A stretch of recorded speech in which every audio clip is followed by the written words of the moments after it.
হয়, ইতিমধ্যে এপিচিচিৰ সভাপতি ভূপেন বৰা আহি লখিমপুৰত উপস্থিত হৈছে আৰু উদয়শংকৰ হাজৰিকাৰ যি টিকট এই টিকট লৈ আহি ইতিমধ্যে উদয়শংকৰ হাজৰিকাক টিকট প্ৰদান কৰা পৰিলক্ষিত হৈছে আৰু এই মুহূৰ্তত মই চিলনিবাৰীত উপস্থিত আছোঁ। পোনে পোনে এপিচিচিৰ সভাপতিগৰাকীৰ পৰা মন্তব্য ল'বলৈ চেষ্টা কৰিম। দাদা কি ক'ব?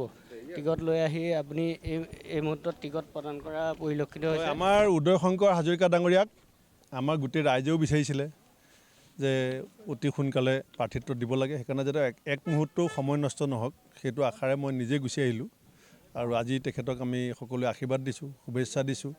মোৰ বিশ্বাস যে লখিমপুৰ লোকসভা সমষ্টিৰ প্ৰত্যেকগৰাকী ব্যক্তিয়ে এইবাৰ চিন্তা কৰিব যে এই সাম্প্ৰদায়িক ৰাজনীতি কৰা, স্বজন তোষণৰ ৰাজনীতি কৰা, চিণ্ডিকেটৰ পইচাৰে নিজক বাহুবলী সজোৱা এই বিজেপিক বিসৰ্জন দিবৰ কাৰণে ৰাইজক এজন বিকল্প নেতাৰ প্ৰয়োজন আছিলে আৰু উদয়শংকৰ হাজৰিকা লখিমপুৰৰ মানুহৰ কাৰণে পৰিচিত মুখ।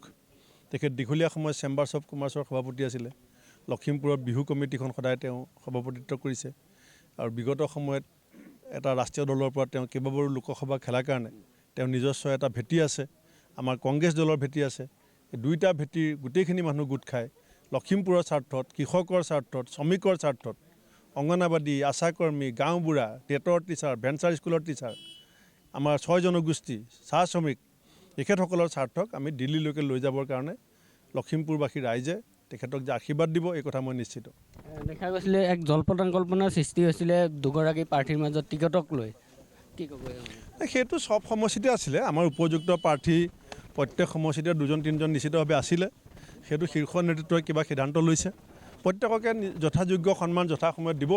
মোকো দিয়া নাই টিকেট, কালিলৈ হয়তো মোক লৈ বেলেগ ভাবি আছে। ৰাণী বাইদেউকো দিয়া নাই, ৰাণী বাইদেউক হয়তো ভাবিছে বেলেগ কামত লগাব। সেইটো দলৰ নেতৃত্বই কাকো আঁতৰাই নপঠায়, সকলোকে লগত লৈ সকলোকে সন্মান সময়ত দিব।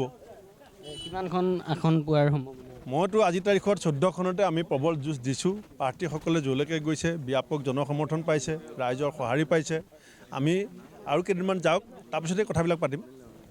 হয়, এনেদৰে আচলতে এক প্ৰকাৰ নিৰ্বাচনী প্ৰচাৰত নামি পৰা পৰিলক্ষিত হৈছে এপিচিচিৰ সভাপতি উদয়শংকৰ হাজৰিকাক লৈ। আৰু এই মুহূৰ্তত মই লখিমপুৰৰ যি চিলনিবাৰী এই চিলনিবাৰীৰ পৰা সামগ্ৰিক পৰিৱেশ প্ৰথম খবৰ দৰ্শকসকলক দেখাবলৈ চেষ্টা কৰিলোঁ।